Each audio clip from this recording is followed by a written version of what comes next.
They set out once more, following the track until they came to the village of the two young men, Hamu the beard and his friend Hamu the thief. They found them in the fields, digging out the mud and debris from an irrigation channel.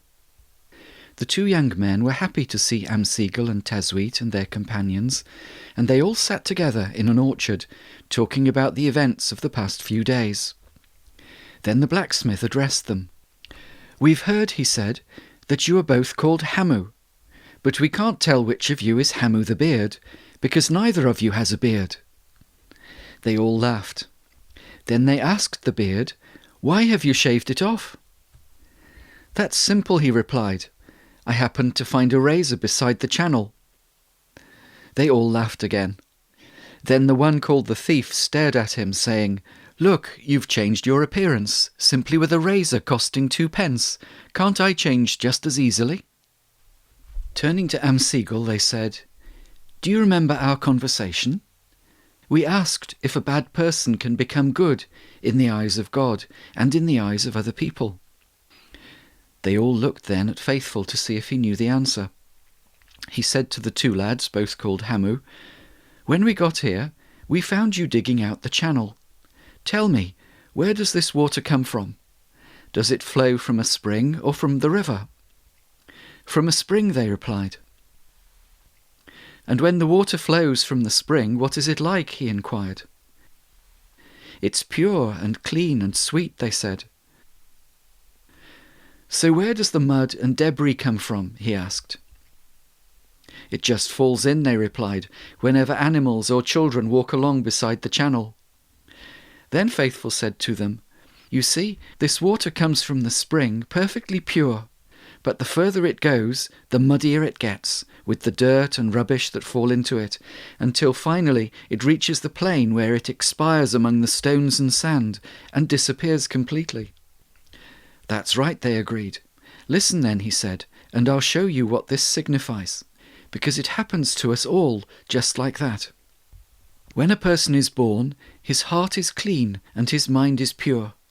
But from that point on, he goes downhill, winding his way amidst the crooked tricks and the satanic wiles of this world, until he grows old and weak and finally dies.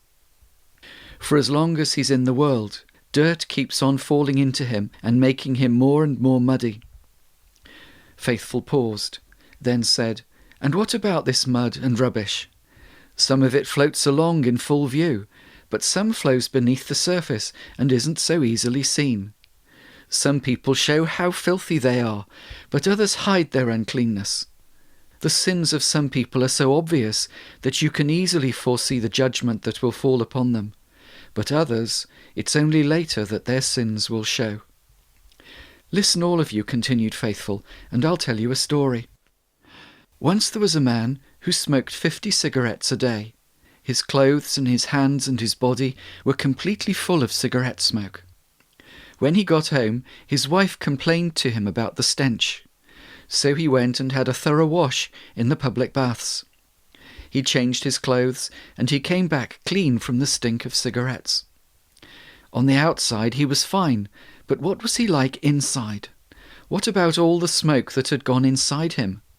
The smoke that had fouled up his lungs, that's what was killing him.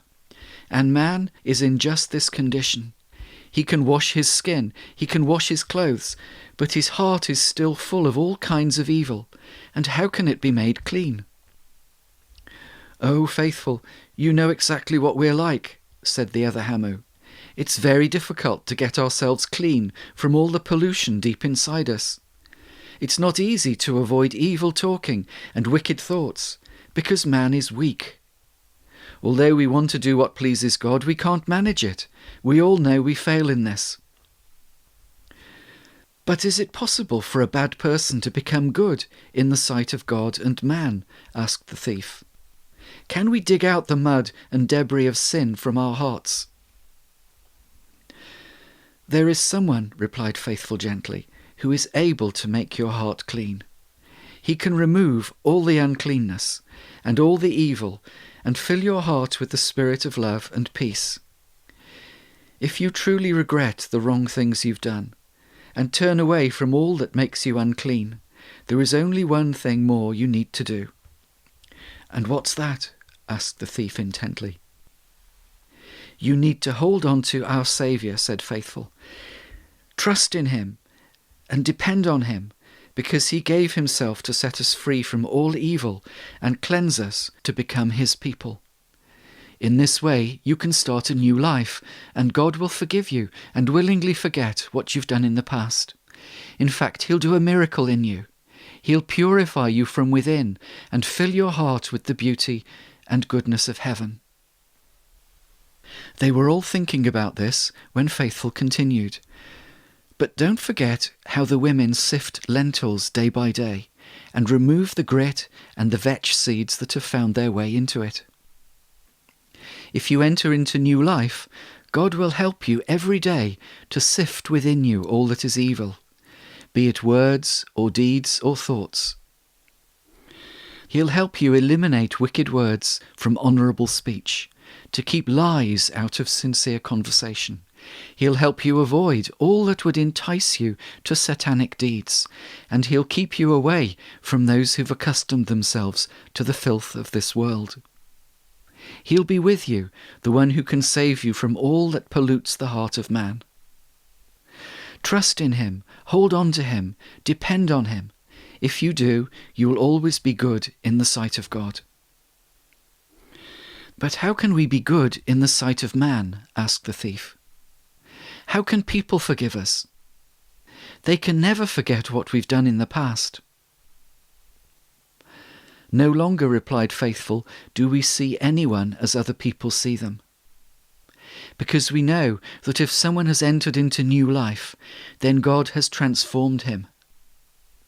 The old has gone from him and he's become new, because God has made peace with him through our Saviour. God no longer counts his sins. Anyone who's become new will find acceptance with us as he has with God. We'll love him and appreciate him, and we won't think about the past at all. If someone used to be a thief, we'll no longer call him a thief, because we must forget what he did in the past." "If that's so," said the one called the thief, "what name will you give me now?" "We'll call you Hamu the New," replied Faithful, "because the old Hamu has died within you." Then the other Hamu spoke up. "Thank you, Faithful," he said, "for telling us all this." "We should thank God," replied Faithful, "because it's he who's forgiven us all the wrong things we've done." Then Hamu the New said, "Let us come with you on your journey and hear more about these things." "Come on then," replied Faithful. "There's still time for us to see the nomad today." Immediately they started up the track.